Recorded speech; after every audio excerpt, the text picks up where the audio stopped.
Nail পলিশের একটা খালি বোতল পড়েছিল, তারপর আর একটা খালি হতে বসে পড়লাম কিছু একটা বানাতে। আর তার সঙ্গে নিয়েছি দুটো পেন। আজ আমি দুটো আফ্রিকান ডল বানাবো। সেই মতো কাগজে আঁকিবুকি করে সেগুলোকে কেটে নিয়েছি। তারপর সেগুলোকে রং করে নিয়েছি। এই পুতুল দুটোর হাত বানানোর জন্য আমি 4টা কাগজ এরকমভাবে রোল করে নেওয়ার সেগুলোকে কালো রং দিয়ে কালার করে নিয়েছি। তারপর স্কেচ দিয়ে কিছু আউটলাইন করে নিয়েছি। তারপর পেনের মুখের দিকটা নেল পলিশের বোতলের মধ্যে আটকে দেওয়ার পর আমি ওই কাগজগুলোকে এক এক করে চিটিয়ে নিয়েছি।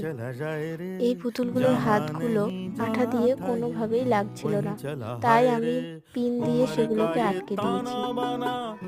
তারপর চোখ নাক এঁকে দিলে আমার পুতুলগুলো রেডি। नमक लगाए रे के देखे ना भाले ना जाने ना दाए रे दिशाहारा केमन बोका মন